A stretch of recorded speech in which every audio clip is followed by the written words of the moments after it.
Hello, everyone. This is Professor Ma, and this is the introductions on the sections on surface integrals and flux.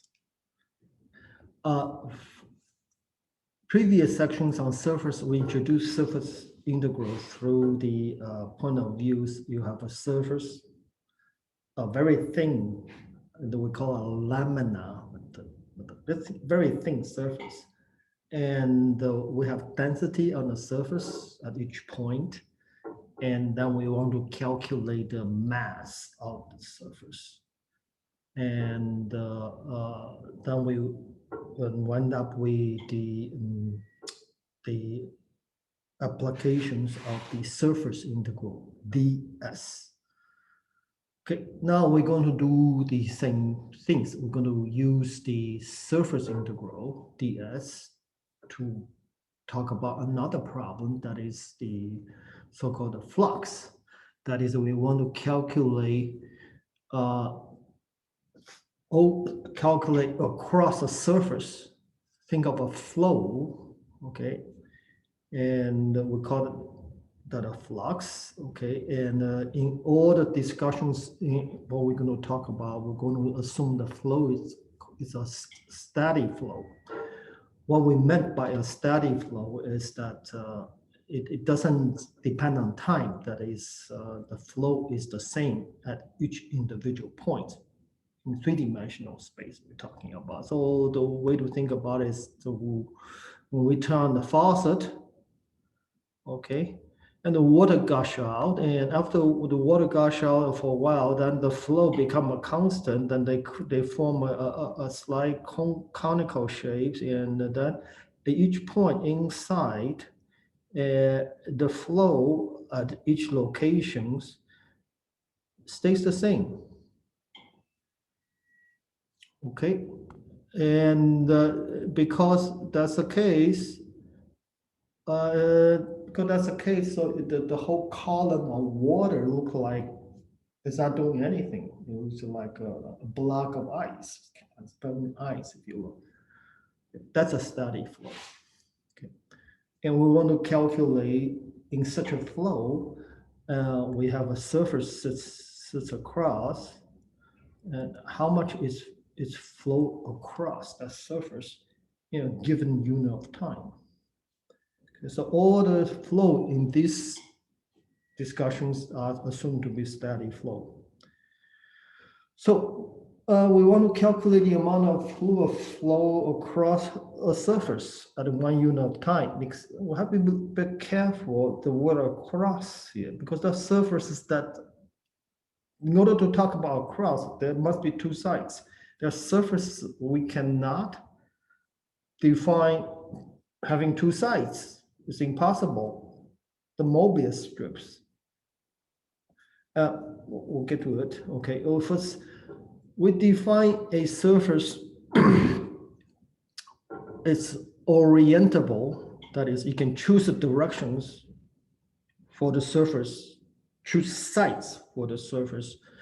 Is that you have you can select normal vectors, perpendicular vectors, everybody to one side, such that this vector field is continuous. And they say, what do you mean by continuous? Meaning that I think of any path I have on these surfaces, also some path on the surface. And if I were to look at all the perpendicular vectors on this path, and when I walk around the path, I wind up exactly the same vector I started out with. It doesn't matter what the path is on this surface. I can always meander, and I can take a pole, and the pole says that's up, and I walk around the surface, and I always wind up where I started, and the pole still pointing the same when I started it. If that's possible, we say this surface is orientable. Okay. Mobius strips not. If I take a pole pointing upward and start walking around outside, quote unquote outside, look like outside, and go around, that's where the pole is. But when I come to here, the Mobius strips has a twist. Okay, you take these two pieces of paper, you make a twist, and that pole, that twist, now the pole I'm holding pointing up now is pointing at the opposite direction of when I started, even though I'm standing exactly at the same point. So this is impossible. Therefore, on the Mobius strips, it's impossible to define two sides. So therefore, the questions of flowing across doesn't make sense anymore. So we don't want to deal with the flux on non-orientable surface. So we restrict our surface all to be oriented. So once we have oriented surface, I can choose, therefore, all the normal vectors, in particular uninormal vectors, to one side. Okay. And so a surface with one side chosen, okay, and we call that an oriented surface. The word oriented means you have a side, you have a preferred side for the directions chosen. Okay. And the normal vectors, okay, forms the orientations of the surface. Okay. Meaning points at the direction of the surface. So an orientable surface have two sides, got two choices. And so here we go. Flux. Oh, okay, now let's let's talk about the flow. Okay, so a flow I can represent in three-dimensional space. I can represent it by ijk component, and I can have three vector value function f, g, h for the ijk components correspondingly. Okay, so they look like a bunch of arrows in space, right, pointing in different directions. Okay, a steady flow again is that at any time this picture doesn't change. The amount of flow doesn't change. At times it's constant going across at any point.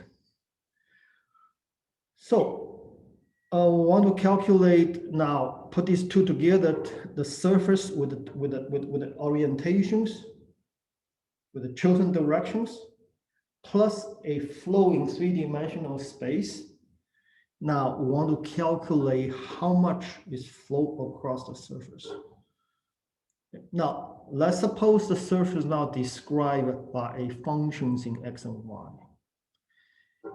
And so here's a pictures. Okay, and let's assume n is the orientation, is the uninormal field that we chosen. Okay,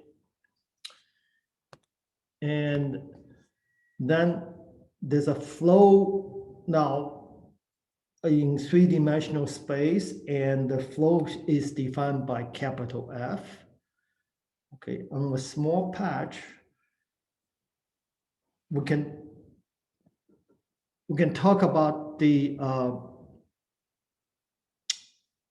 well, let me back up for a second. Okay, so we're going to calculate. So imagine now there's a flow across somewhere.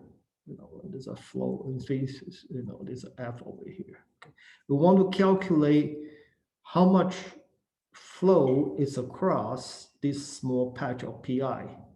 So this is F over here. And this small patch of pi, of course, has a normal vector n sub I. Okay. And we're going to calculate the amount of flow across that small patch by the tangent tile over the small patch. Remember that little tiles that's tangent to the surface, corresponding to the dx dy over here that sits over dx dy. Okay, we place this little patch by this tile, and these tiles came from the surface differential. ds can be expressed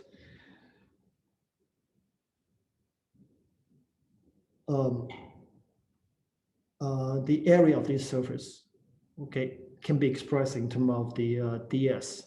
Now, we want to calculate how much flow across this blue patch. And when the flow is in the directions of Fi. So we are going to calculate how much flow is across this tile in the direction of Fi instead. Well, the flow in the direction of Fi is a small tile, rectangular tile. If it flows across space, it forms this squashed box. It's called parallel pipette, okay? And that volume can be calculated. How? By dot product. If this is the unit normal, then the height of that box is the dot product of the force vectors at the point Fi dotted with the unit normal at the point. That will give you the height of the box. Now, how about how big is the base of the box? The base of the box is the surface differential, area of Ti. Okay, so this is the height of the box. And this is the area of Ti. And so basically I'm saying if I put this on the ground and this is a box that's tilted, but the height of this is F dotted with Ni. So all I have to do is multiply by the area of Ti. And the area of Ti is the surface differential, dx dy. So putting all these together, and we add up all the flow across each little patch, and so we wind up with this integral formula, dot product in the formula. So with F data with, and remember this is the unit normal. Okay, F is the flow, the flux vectors. N is the unit normal vectors. You want to dot the things and do all these surface differentials. Except these things actually clean up a lot further. Okay, but pause for a while before we clean it up any further. We usually, this is the surface differential. We just write as ds, and of course we're doing surface integral over the surface defined by z over sigma. Okay, so this notation you will see. But continue with simplifying. Okay. There are two unit normal. I mean, when we talk about unit normal, it's not secrets. Basically, that's the partial respect to x, partial respect to y, and you stick one in the back. For z, in the distinct z positive directions, okay, because y in the z component is pointing, sometimes we call this pointing up, so hence it's called upward because z equal to 1. Okay, this is the unit normal. And then if you switch all the sign around, it will be the opposite direction. There will be the opposite side, it will be the downward unit normal for the surface. Okay.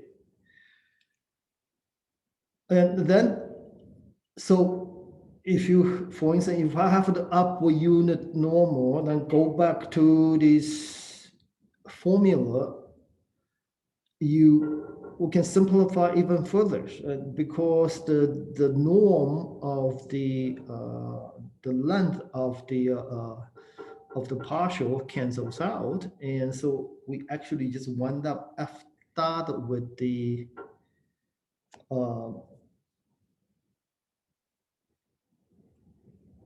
f dot with the partial z, partial x, partial z, 1. Okay, the unit norm of the partial, the so-called the delta field.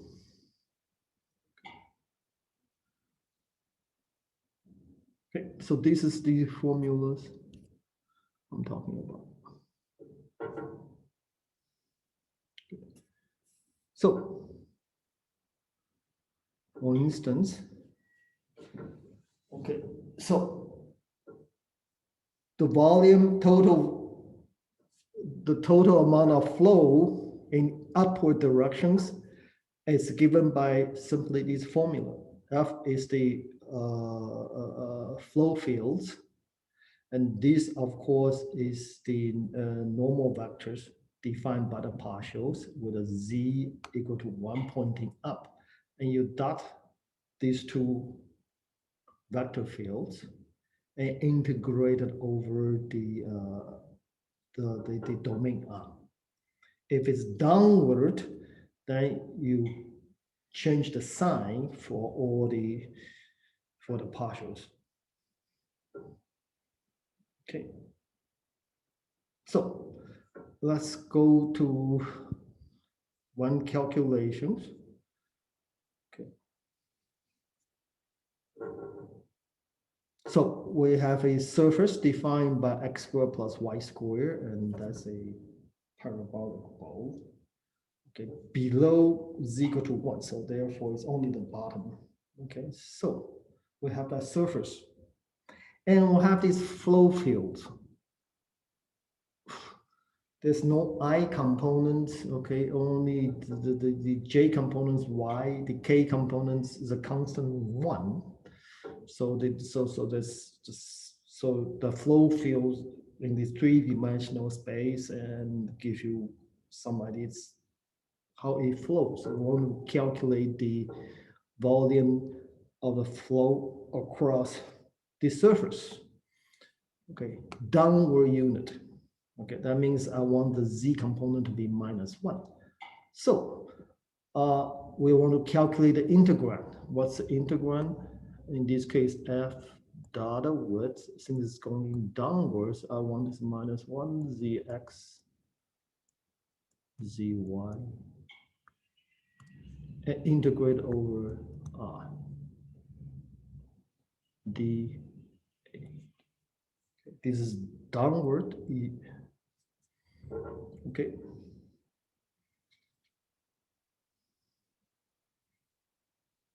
And that's the integrand. Integrate over what? Over the region R. The R is a circle here. So and then since the circle, then it's easier if we put this into polar coordinates. Okay, so r from 0 to 1, theta 0 to 2 pi, and change y to r sine theta, and dr d theta. So obtain these.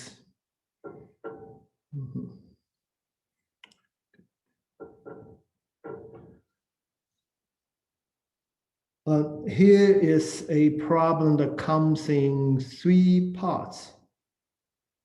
1 to 4 parts, sorry. We have a tetrahedron. And the question is how much is flow toward the outside of the tetrahedrons? Okay.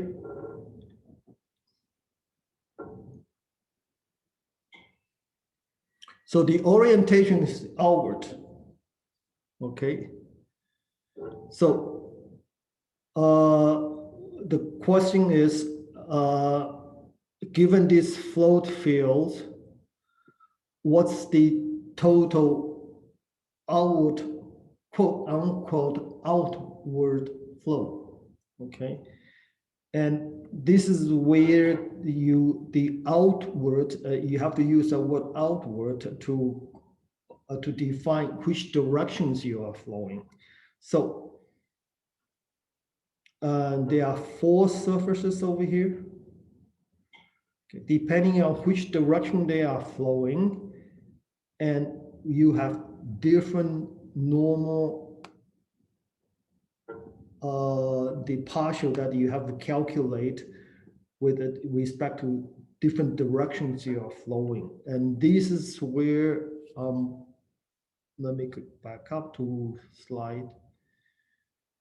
Okay, the other, they are the other surface flowing across the orientations of the surface.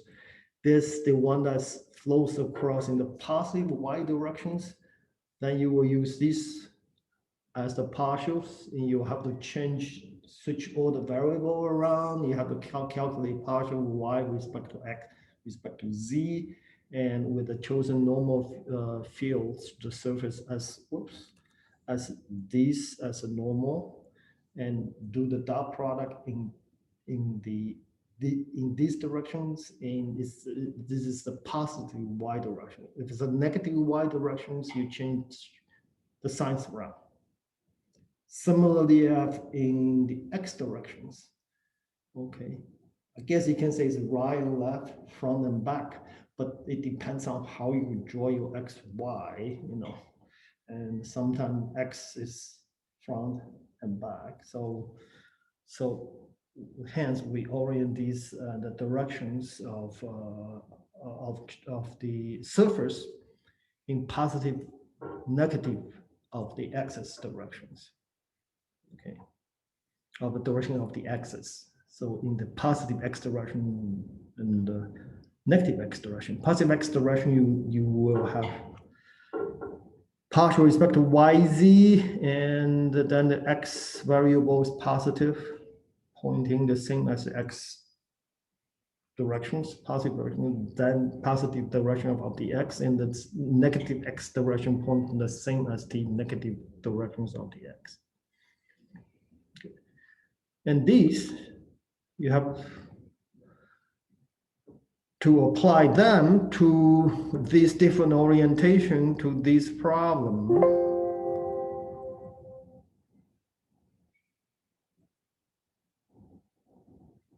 Of what it means to be outward. So for instance, on the back on this, outward will be in the negative x direction. Okay. And then you have to think about what took place. Okay.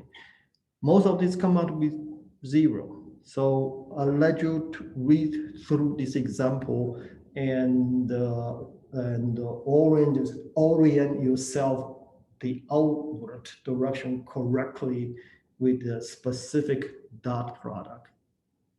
Okay, and that's it.